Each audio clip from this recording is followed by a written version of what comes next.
Hi. Welcome, everybody. We are here with my dear friend and woman mama extraordinaire, my dear Tonya. So, you guys, today Tonya is going to talk to us about environmental toxins. She's an environmental toxins expert, and she actually is also a childhood cancer survivor. So, Tonya, you've had so much motivation and inspiration to really we always know like what we should do or what's good for us, but like you really understand the value of what it means to take toxins out of our life, out of our body, and the incredible healing benefits that can come with that. So welcome. I'm so excited to have you here, Tonya. Oh, thank you. And thanks for having me. I just love an opportunity to talk to you anytime anyway, but I'm so excited to talk about it. Thanks for having me. Yeah. So awesome. I know Tonya and I were like, okay, as soon as we get off this, we're going to schedule our call so we can catch up because this woman is so fun to talk to. It's so great. Okay, so a couple of things. Today we're going to be talking about how to kind of detox our home, what to be looking for in terms of toxins with personal care products or just within the house. Like there's environmental toxins can sneak into our lives in so many different ways. And Tonya's very versed in the diet and nutrition as well. But what she covers so much more beautifully, eloquently, and thoroughly that I don't is really this home, environmental toxin type, I don't even know what to call it, environment, I guess, things that we can avoid. But before we dive into that, Tonya, tell us a little bit about your story and how you healed and what you did to help heal yourself and like what inspired you to move into this line of work. Okay, well, I can just say it started, it's almost 37 years ago now, because that's when I was diagnosed with childhood cancer. So just before I turned 7, I was diagnosed with leukemia and was considered cured after 10 years. And I was always told along the way, be careful what you eat.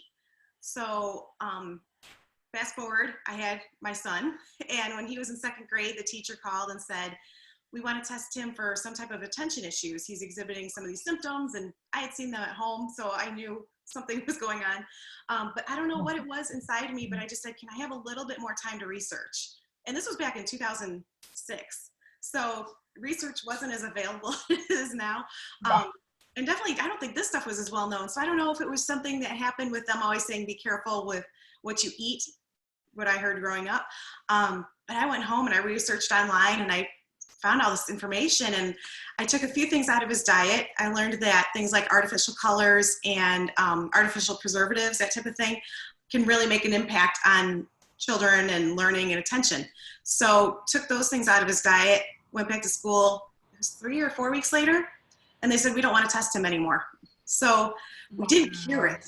Like he's 20 now, there's still symptoms. So, but we lessened them enough that he was able to pay attention in school longer. And then fast forward again, I had my daughter, and she was diagnosed with multiple learning disabilities, actually severe learning disabilities, when she was in 3rd grade. And I had already decided to go back to school after I helped my son so I could help other parents, but on an official level. So she inspired me to write my thesis on nutrition interventions for ADHD, a holistic approach.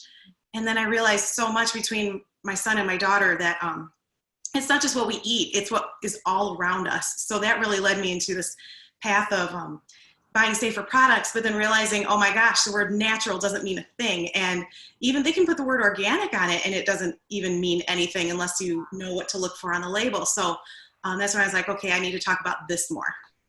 So inspiring. Like I have goosebumps around, like my whole body is like, it is incredible that I'm like gonna tear up. Okay. The what we can do for our kids, you guys, the healing that we can give our kids when we show up, not only for them, but for ourselves, right? So as you were doing all these, I know that you were applying them for yourself. You're not like, okay, sweetie, you have to eat this way and mama's going to gorge yourself with Oreos. Like it becomes this whole family movement. Is that right? Yeah, it does. And being resistant at first, for sure. Totally. Yeah, it's a process. And so I was going to say really quickly, what did you do when they resisted? And I promise we'll get to the environmental toxins, but this is a really important piece, right? How do we help our kids kind of get on this this not only anti-inflammatory or clean eating diet, but also this holistic living approach that you are encompassing. Yeah, I say little bits at a time, and that's how I approach everything. It's not all or nothing, especially this lifestyle. It's not all or nothing. I have hot dogs in my pantry occasionally, just because I think the first time you tell your kid you can't have a cookie ever again in your life, because they're safer cookies, just like we have safer brands of Pop-Tarts. And they're going to resist. And me as an adult, I would resist too. It's not about deprivation. If somebody told me never again, especially with a kid, they're going to go to their friend's house who does have those cookies, and they're going to eat like 60 cookies instead of the maybe 1 or 2 or 3 they normally have. But I mean, I have a good story that I will never forget with my son, and he was probably about 10. He was, for some reason, we had popsicles in our freezer outside. Because my husband buys those on occasion because I can't control him. But so he had regular Pop-Tarts or popsicles. And my son was eating one, and I looked at him and I'm like, because he had asthma at the time. He was wrestling and things. And I said, that yellow we've talked about before actually can make symptoms of asthma worse. So when you're eating that popsicle and you keep eating things like that, that's going to add up over time, and you could actually make your symptoms worsen. And he just looked down at the popsicle and he went over to the garbage can and threw it out. Didn't even eat the rest of it. And so, I mean, I have a few of those instances just with my kids. So gently remind them. I don't say put that down, because I think that's when they're going to really resist. But if you remind them, they can actually make pretty good decisions, because they don't want to have that behavior problem, or they don't want to not be able to pay attention in school later. They'll make the good decision. It's so huge and key, I think, to communicate, help our kids connect how our bodies feel with what they're eating, or what toxins, environmental toxins are in their environment, whether it be the cool hair gel or whatever they may want to be using, right? Like help them connect what's happening in my body with what I'm doing, what I'm eating, what I'm putting on it. And that's what we need to do as adults too, right? That's the key, is listening to our body, learning to listen to our body. And so when we learn to listen to our body ourselves, we can help our children. And everyone who's watching this knows that I always start with like, what's your big why in life? Like, what's your number one, like, desired outcome? Like, what is your biggest thing in life that you're most passionate about? And then like, what actions and thoughts support that outcome, right? And it always, of course, health is key. We all need to be healthy to follow through with anything, any of our passions in life. And so that kind of comes up. But when we can do the same thing for our children, because so often they're interested in the wrestling or their sports or being able to focus in school. I mean, my son has a sensory condition, and like yours, improved so much through diet, but not being able to focus in school it's exhausting, it's overwhelming, it's emotional, it's tough. So helping your kids, if they too have a chronic symptom, determine like, okay, well, these foods or these products can really make an impact. That's just so magical. And our kids they really can, they can make such amazing choices for themselves when we help them raise their awareness. I love that. It's surprising. It happens me a bunch of times with them too. Just with. So cool, Tonya. See, mama extraordinaire right here. I told y'all. So good. I don't know about that. But. So, okay. Tell us a little bit about the environmental toxins, right? I think most of the people at this point in time are pretty, well, they're pretty versed in diet, although we haven't talked about food colorings. So Tonya, I think you know that I focus a lot on like processed sugar and wheat, cow dairy, these top 6, what I call inflammatory foods. And by the wayside, when you remove those, all of the dyes and all of those preservatives and stuff also kind of fall to the wayside. But let's just talk about them really quick. What are some of the top nutritional components that you really focus on and tell people to avoid? And then let's move into environmental toxins that, are in the home or household, or not household cleaning products, personal care products, etc. Okay. Yeah, I'm so excited about all this. I don't know where to start. Okay. One of the things I definitely say to avoid is artificial colors. And one of the reasons for that, there's several reasons for that, for adults too, because I talk a lot about kids, but they're affecting us in the same way. But there's 3 top ones, the red 40, yellow number 5, and yellow number 6. And these are actually associated with cancer link because they can contain benzidine. So Yeah. in addition to causing hyperactivity, not saying it causes it in every child, everybody's so different. It depends on how these toxins interact in the body, depending on your own personal makeup, basically. But overall, they are known to cause hyperactivity in children. And actually in Europe, they're labeled saying this product contains artificial colors and may cause hyperactivity in children. Wow. Those food colorings are even banned over there, and they're phasing them out. But I think that cancer connection is really important too. That's not talked about enough, that there is that cancer connection there. MSG. That's huge. Yeah, so that was one I was really surprised about too. I knew about the hyperactivity kind of just from before, but not the cancer connection so much. Yeah. Monosodium glutamate is another big one that I talk about all the time, just because I don't think that gets talked about enough. MSG. MSG, yep. It's the one that's used, it's the #1 food additive, I think, in the world.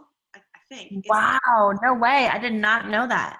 We always think of it, people always joke with me like, oh, it's only in Chinese food. It's like, no, it can be in Chinese food, but that's probably what it's most famous for. But it's in like so many processed foods, crackers, chips, salad dressings. It's in so many processed foods, and so this is one of the things where we really have to educate ourselves and know what to look for on the label. One of the reasons I recommend avoiding monosodium glutamate is because it's known as an excitotoxin. A neurosurgeon, Dr. Russell Blaylock, he wrote a book called Excitotoxins, and MSG is listed as one of those. And what happens is when that MSG comes into contact with the neurons in the brain, they get overexcited and they just start firing, and they fire and fire and fire. And after a few hours, they can start dying off. So, whoa, wow. I was so excited for this call. I did not know any of this. That is so awesome. Not great, but good to know, right? Yeah, because I don't think enough people talk about it. And I've got one other thing about MSG. I can't even talk about MSG. Yes. But anyway, it has a lot to do, that's one of my deal breakers in my house, is because we have learning disabilities and ADHD. They actually gave MSG to pregnant mice, and in their offspring, they found lower concentrations of acetylcholine. I think it was the neurotransmitter. Anyway, it was a couple neurotransmitters that are known for attention and memory and learning. So so they found that those were lessened in the prefrontal cortex. So us ADHD know the prefrontal cortex is where the organization comes in, the mood, the self-regulation. So they're finding fewer neurons that are responsible for those things in the prefrontal cortex in those offspring of the mice that were given MSG. Wow, that is so crazy. So you said it's called what kind of toxin is it? Excitotoxin is what Excitotoxin. Dr. Blaylock calls it. And one more thing that monosodium glutamate does is, we've all done this. We've all sat down on the TV and eaten an entire bag of chips and then looked down and been like, where did that go? First thing we try eating it in front of the TV. It's mindless eating. Yeah. MSG also shuts off leptin, which is the hormone that tells us we're full. So it's really easy to overeat with MSG. Wow. Yeah, so cool. So cool. MSG is a no-go, everyone. No MSG. Wow. That's awesome. I love it. Cool. Thank you. Are there any other of the top, we've got, so the yellow 107, did I say that right? Yeah, yellow number 5 and 6 and red number 40. And red number 40. Okay, so those as well as the MSG, are there any other, is that your top foods, or is there any other thing that red sirens go off we need to be super aware of? Yeah, I would say the other one, I was going to pull it up, but it's artificial, for some reason I can't find where I put it, artificial sweeteners. So, we hear a lot about those, but those are also linked to a lot of things with brain health, or actually not brain health when we're talking about those. There's some cancer connections there as well. And they're also known to alter the gut flora. So I'm sure you've been interesting all about that, but yeah, so So Those are, that would be like aspartame. Like, would it also be sugar alcohols then? Like, what are all the different artificial sweeteners, or what are some? Like, can you give us some examples? yeah, actually stevia. No, not stevia. Cross that out. Stevia. I was gonna say stevia is a natural sweetener. Splenda. I don't know why. Splenda, yes, the S one. Yeah. So, things like Splenda, when that came out, everybody was using that. But that's got, I Yeah. think, even some leukemia links to that now. Wow. Yeah. But that's another one that's been shown to alter the gut flora. So things like that, and aspartame, and I've seen this a few times. I'm not even sure if I'm saying it right. Acesulfame K, or you might, or potassium, or you might see acesulfame potassium, or K would be the other word. And if you look at a lot of gum, like Wrigley's gum, I think, sorry, Wrigley's if it's not you, but look at gum packets, and sometimes you'll see more than one artificial sweetener in there. Interesting. Yeah, it's so, we have this whole like focusing on sugar free or taking sugar out of our diet. But if we replace it with artificial sweeteners, we can actually even cause, I think, more harm than having regular or the same. Like they're both like equally really toxic and cause loads of inflammation in the body. So that's a really important thing to notice. And if you're listening, I know for me, when I was on this journey, I chewed a lot of sugar-free gum because it was like, give me my sweet fix and that oral fixation. And it took me, honestly, it took me a few years to like be like, oh, I'm still chewing this gum and it's probably not good for me. And then to be like, and now I'm going to take it out. I would chew gum throughout the day, all day long, because I was such a sugarholic that I was like, if I'm taking out the sugar, then I need something else in there. And now I don't ever chew gum and I don't crave it anymore. But wow, that is a big realization. Sometimes there are these little things that are hidden into our diet that we don't even think about because it's so habitual. Yeah, and it's even in toothpaste and medicines. I'm trying to look it up right now. Saccharin is one sometimes you'll find in toothpaste. So interesting. Yeah, this is why it's so important for us to realize what's in our products and to really look at those labels, because these things are everywhere. I'm trying to remember, do you have a list of all these that you hand out to people? I do. I have a cheat sheet. I think I'll give you access to my resource library, and it's got all these things in there. So, that's right. I remember seeing that. Okay, so if you're listening, you guys, we will make sure that you get access to that resource library, or you can Google it. Tonya Harris, Google Tonya Harris Resource Library in our Facebook group if you are watching this as a recording. That way you can be sure to find it, because this is gold. Like, you've done so much research to compile all this information for us. It's amazing. Thank you. Yeah, well, thank you for letting me share it. So those are the big foods, and there's more that we'll learn about, I'm sure, as we dive into the resource library. But if those are the big foods that we want to kind of focus on, tell us more about like our household toxins, things that are coming from either, what we put on our body, or just things to be aware of. Like, I just renovated my house a year or so ago. And I know, like, I did a bunch of research about the carpet because that puts out tons of toxins and low VOC paint and blah, blah. Like, there are so many things. And I know that there's also a lot of stuff that's still put out tons of toxins and fumes. It feels hard to avoid. But what are the common things to kind of look for if we want to think about what's our best bang for our buck, right? To really continue to take the toxins out of our life. Yeah, and I just moved. Well, I just moved. And yeah, this and the things that we did to this house, they weren't all super green because we needed to get them done quickly. yeah. But I always say that if you can do other things that you can do daily, you don't have to worry so much about those other things you can't control. So one of the things I always say is your indoor air, because actually the EPA has named indoor air pollution the nation's number one environmental health problem. So it's things that we don't even think about, like our cleaning products that are sitting in the cabinets, not even being used, are off-gassing into the air, and they're off-gassing these chemicals. And so many times we don't think that what we smell is getting into our bodies, like, food or even putting something on our skin. So, and I'm guilty of, I was a candle freak. I love candles. I still love candles. But burning candles or having Glade plugins or using air fresheners, all of those things have these chemicals in there that are, toxic to the brain or work as endocrine disruptors, which I can explain in a second. And so many of them don't have labels because there's a loophole where these companies don't have to list their individual ingredients because they want to keep their formulas proprietary. Oh, so maddening. That makes me so upset. I can't even go there. So we don't always know what's in there. Some websites are getting better about what they're putting in there, but it's really hard to decipher what some of these are, or they'll just put like non-ionic surfactants.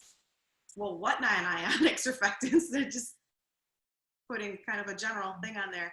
So I say the more we can clean up indoor air, the better. So things like using a safer cleaning product brand, or making our own cleaning products, because I can make two or three different cleaning products just with baking soda and vinegar.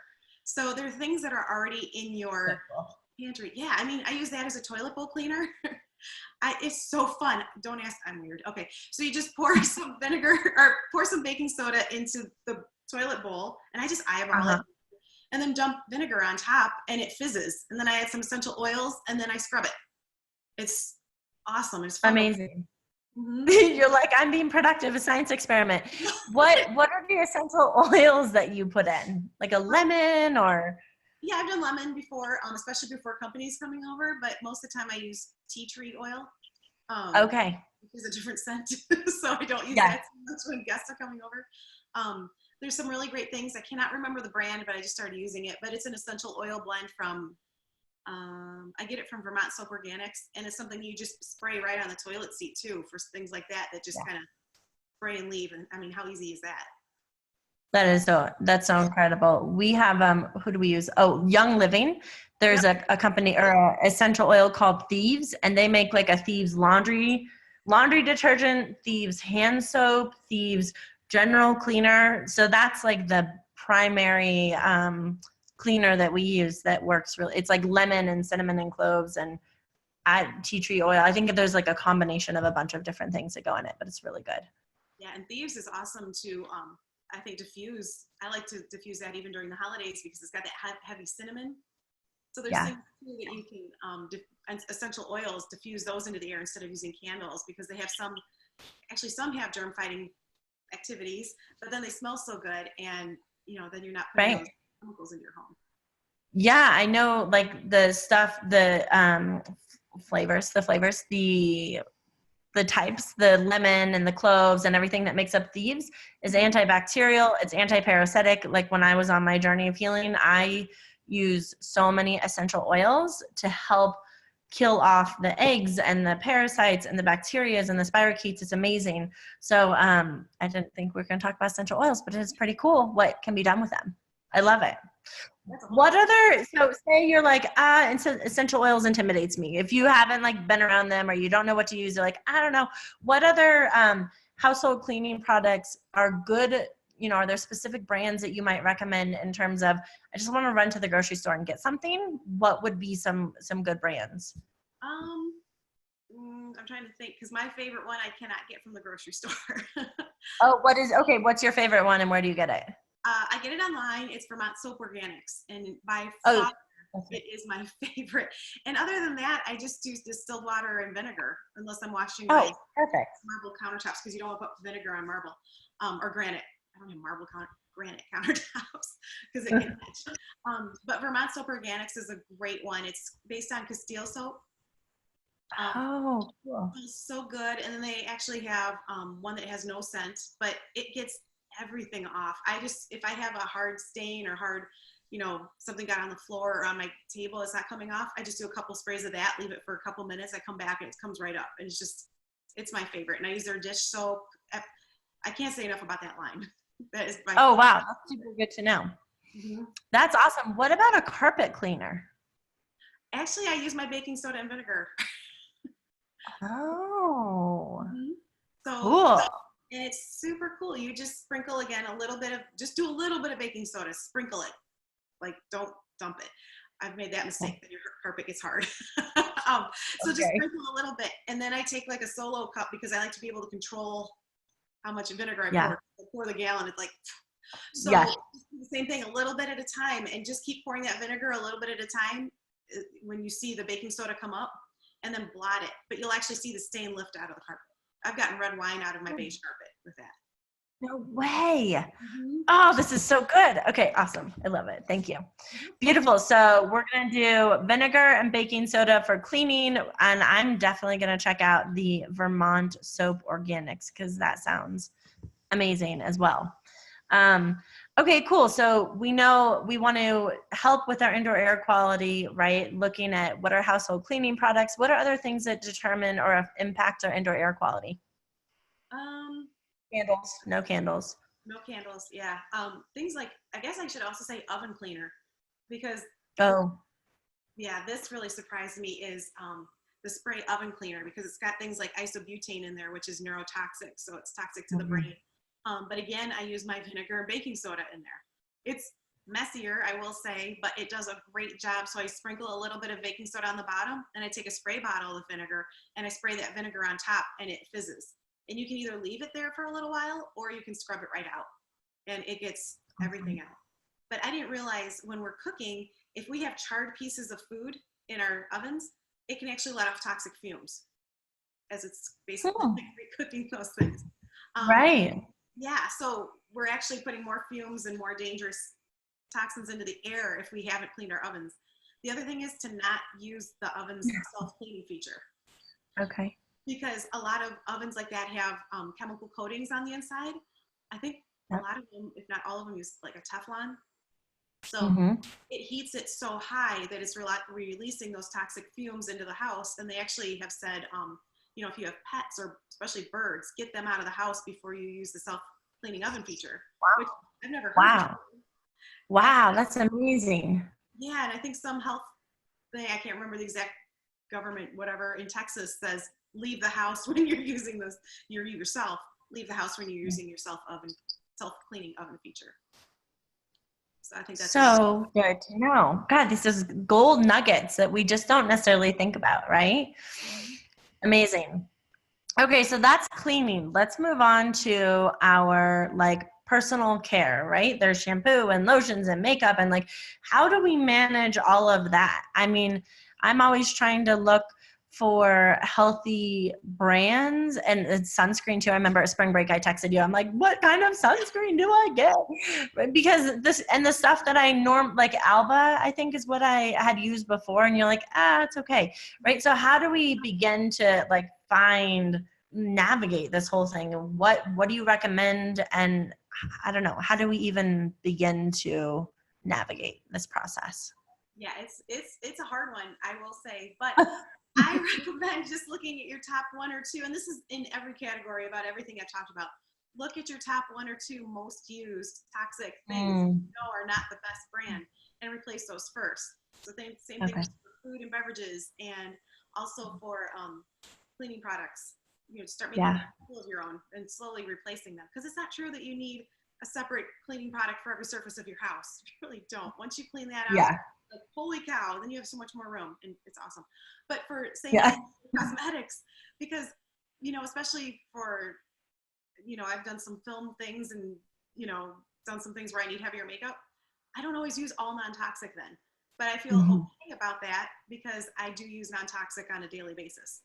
So that's such an important message, Tonya, to just remind people, because it can feel overwhelming. This whole process, this whole journey can feel overwhelming, especially as you're beginning. You're like, say what? I got to take out sugar and wheat and blah, blah, blah, blah, blah, all these things. Okay, let's just focus on processed sugar, right? And by default, so many of these other things fall to the wayside.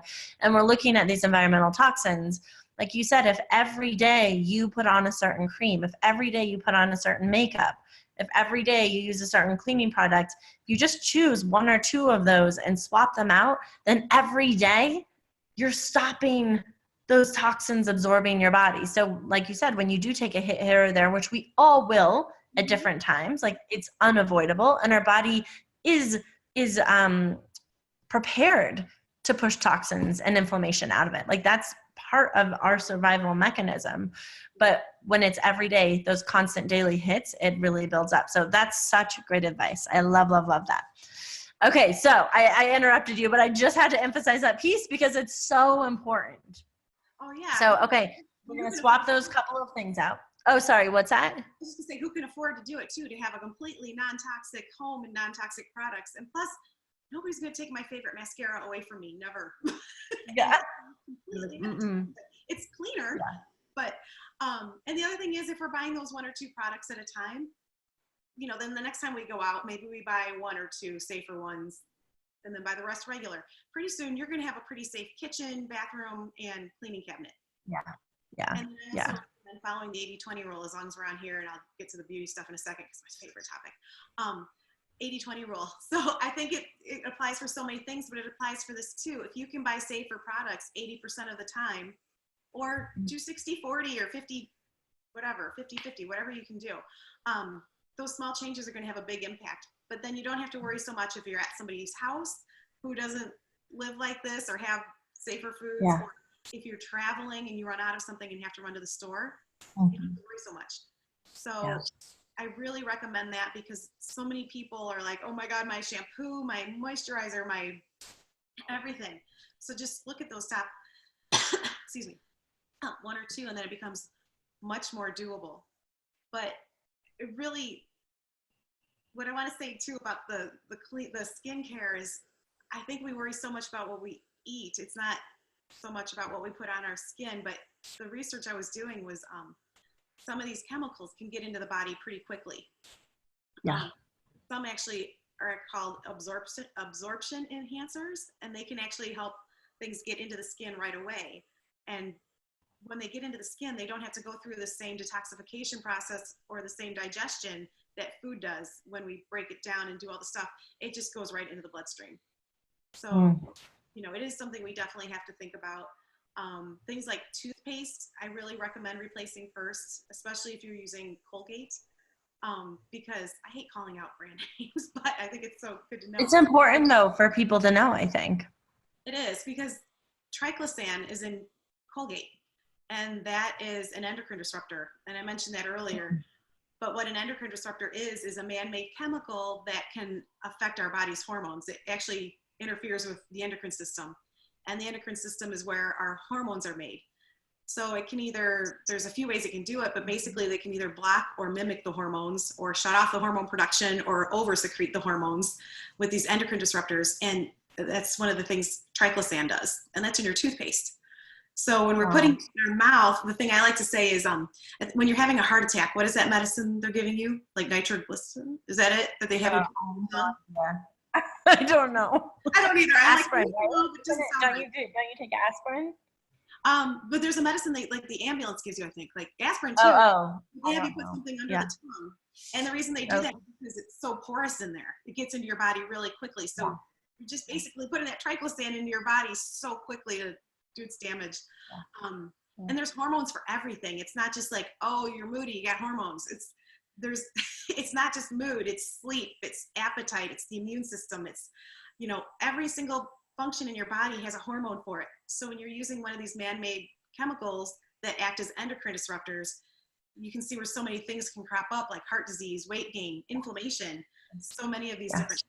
So that's why it's so important to think about what we put on our skin, because so many people that I've run into are just not realizing that that's happening. Or when you're in the shower or giving your child a bath, the warm water can actually open up pores. So then these things are getting in even quicker. Right.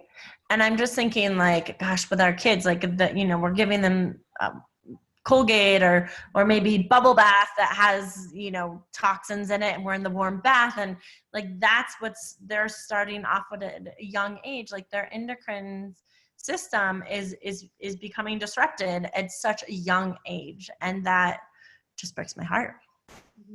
And they affect kids differently than they do adults too. Sorry, I was just Xing out of this one thing that I was trying to look at a fact.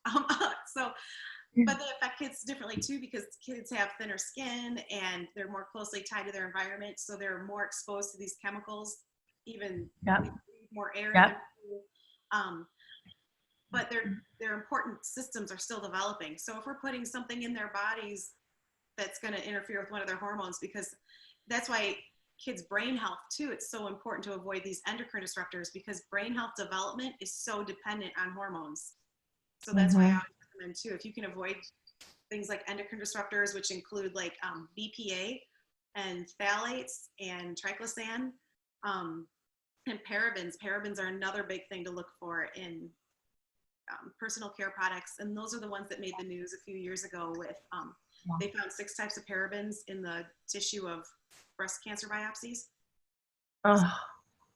Yeah, so definitely things like that, just really be on the lookout for.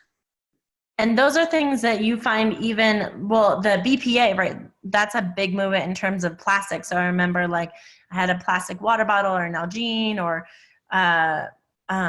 even like a water bottle that you would buy at the grocery store, right?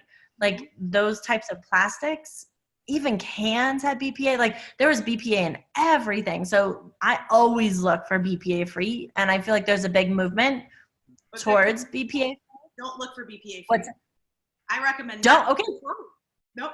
Because they replace it with something else. They replace it with another bisphenol. So BPA stands for A. Bisphenol A can be replaced with bisphenol S or bisphenol F. And those have been found to be just as big as endocrine disruptors as BPA. And I think it's BPS. I can't remember. Don't mark my words on this one. It's one of the two, BPS or BPF, that actually has been found to be a little bit stronger. And it has affected the brains of, I think it was zebrafish that they did the studies on. So I recommend using glass or stainless steel whenever possible, but especially glass, like glass food storage containers, glass water bottles. And the Environmental Working Group has a great thing on their website, because you had mentioned cans. So a lot of soup cans have BPA in the lining, trying to protect the food from the metal. So they use that as the lining. But the Environmental Working Group has a great site or a great list of BPA-free canned foods. So that's when I would recommend looking for BPA-free, but not. What's the name of that site? Environmental Working Group, and it's ewg.org. ewg.org. Okay. And so those that are listed as BPA-free, are those then safe? Those cans? On the Environmental Working Group? What, like they haven't been replaced by another BPS or BPF? I'm not exactly sure what the chemical is right now off the top of my head, but since if we're going to buy a canned good, I would rather go off their list than go. Yes. They also have totally. BPA. But when it comes to other things that we can control, like the reusable water bottles and the food storage containers, I recommend looking for glass. That's amazing. I did for Christmas 2 years ago, my Christmas present to myself was to get all glass Tupperware. And it's so great if you have kids too, because all the lids are the exact same size. I have smaller ones and bigger ones, but the lids are the same. It makes packing lunches so much easier. It's like one of those little things in life, you know, like having a good pair of socks or something, like the little things in life that make things so much easier. I was like, oh, why didn't I do this years ago? And I know that the microwave's not the greatest thing, but if they do use the microwave to warm up something at lunch, you're not having all the toxins from the plastic like soak in, and it's been amazing. Yeah. Great recommendation.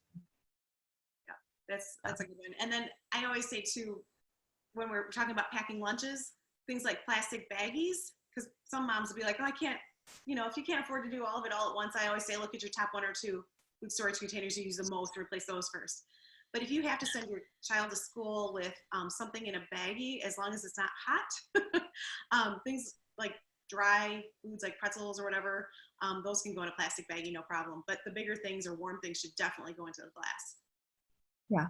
Yeah. Awesome. And I found at this cute, like our little Healthy Bean, Healthy Juicery, this wax, it's like a wax, like a big napkin that it's like a wax fabric almost. And so you can put stuff in it and fold it up and just kind of fold it up and it stays in place. Mm-hmm. And I was thinking that's a great plastic swap if both for the environment, and I'm thinking for, keeping foods away from plastic. Do you know anything about that? Yeah, I've seen them. I haven't used them because I'm always so afraid my kids are going to throw them out. I know that. I'm like, yeah. Totally. And I would use them. But yeah, no, those are a good substitute too, because they have great alternatives even to plastic baggies. Yeah. Yeah. Awesome. Okay, great. So we've talked about, oh my gosh, we've covered so much. I wish I'm going to have to watch this again and take notes, but we have talked about our diet and like some of the top preservatives and top foods that really have an impact on us. We've talked about household cleaning products. We've talked about personal care products in terms of like lotions, looking for paraben free and BPA free, and some of these key components with shampoo or lotions. We've talked about storage containers and how important that is, and water bottles. What about, you said beauty products is one of your favorite. Talk to us a little bit about that. Oh, the beauty products? Oh, that's like a whole but The black hole. oh yeah, it is. Yeah, I mean, do you have any specific questions about it? Because I feel like I could just go on and on. I'm gonna look at Okay, so let's, like, what do we want to look for? Oh, and sunscreen. Both those I want to talk about. So yeah, I know, right? She's like, these are the tough ones. But like, what do you recommend? So say I'm someone, I don't actually wear makeup on every day, but a lot of people do. So if I put a foundation on and maybe, hi, your daughter was waving. I was waving back to her. If I put a foundation on and maybe, I don't know, mascara, or like, how do we, you said choose one or two things. So let's just call it a foundation, right? Because that's something that's going all over the whole face. What do we look for? Are we looking for a specific common chemical that's found in beauty products that we want to stay away from? And are there any brands that you recommend? Because ultimately that's like the streamlined way for us to be like, okay, Tonya said this, let's go check it out. yeah, and I have that in my resource library too, and that's why I wanted you to ask a specific question. Thank you, because I didn't know where to go. Yeah. So many with that. But yeah, I recommend something that does not contain parabens. Okay, paraben. Yeah, and there's there's 5 common ones you'll find in beauty products. So look for anything that ends in paraben. So it could be methylparaben, ethylparaben, propylparaben. Yeah. So all those are parabens. So be on the lookout for that. Also be on the lookout. This is another topic I love, is look for things that end in ETH. So you'll see like olith in the name, or sodium laureth sulfate. Look for those, because those signal what I call hidden toxins. So what a hidden toxin is, when a product contains an ingredient but doesn't have to list that ingredient on the label. So for instance, things that end in ETH are commonly contaminated with 1,4-dioxane, which is a probable cancer causer, and it can affect certain organs. I think it's the kidneys is one of them. So we want to avoid that as much as possible, because what happens is in the manufacturing process, they use ethylene oxide, and that ethylene oxide can release 1,4-dioxane. So even though 1,4-dioxane has not been added to the product, some of the ingredients can be contaminated with it. Same thing. Crazy. It is. It's so scary. And this, don't worry, this is in the resource guide too, because I thrown out all these names. DMDM hydroquinone and imodiazoledonyl urea. So I always look for DMDM or urea just to make it easy. Those can contain formaldehyde. So even though formaldehyde hasn't been added to the product, it's being released into the product because those things act as preservatives. And how they do that is they release small amounts of formaldehyde over time. So those are the big things I recommend looking for in all the pretty much personal care ingredients. Those are a couple of the really big ones.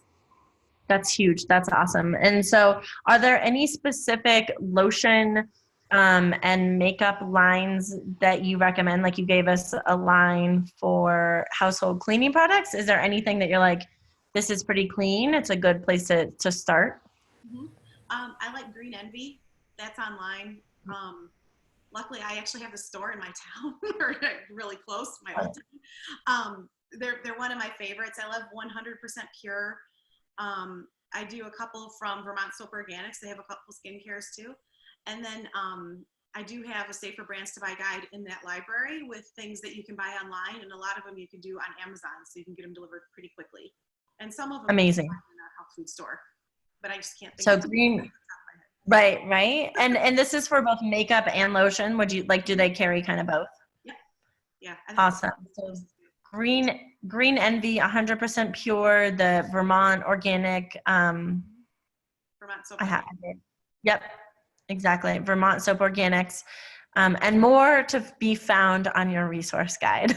Yeah, I have links, like, you know, and I always recommend too looking at everything I recommend online and see if they have a where to shop to see where you can find it locally too. But a lot of them you can find online or even on Amazon. I think I have quite a few links to both.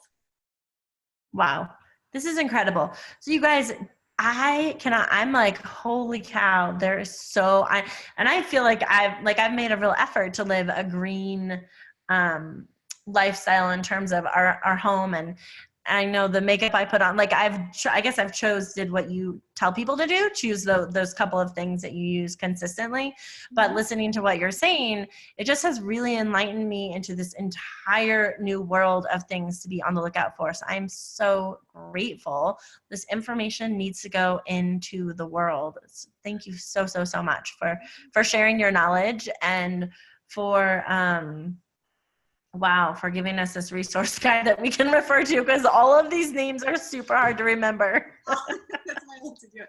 And thank you for having me, because I just, you know, you can tell I can't stop talking about it. I just think everybody should know this stuff. So I just really appreciate you having me on here. Oh, well, it's so important. And so, Tonya, tell everyone, please, like, where can they find you? Where can they find, if for some reason they can't find the resource guide on Facebook, or where can they, I know you offer an online program, like you do a lot of different, you have a Facebook group that's amazing. Like, where can people find you? Probably the central hub would be slightlygreener.com. Slightlygreener.com. Amazing. And then Facebook, I'm trying to change the name, but it's Tonya, it's Tonya Harris, MSHN. So just search that. And right now that's my Facebook. H-A. What's that? Awesome. And it's, I just wanted everyone to know it's HARRIS for Tonya Harris. Yeah. And then that leads to my group and everywhere else. But yeah, I'd say Facebook and my website are probably the best places. That's great. And you guys, in Tonya's Facebook group, she is always popping and doing lives and giving like different, it's spring break. She gave like a sunscreen analysis, and she has so much amazing content. So I highly recommend checking out her incredible community for sure. And you'll see me in there. Well, thank you. I love you. It's so good to see you. And I cannot wait for us to catch up soon. And until then, have a beautiful, beautiful day. You too. I'll talk to you soon. Thanks, everybody. Mwah. Bye, sweetie. Bye. Take care.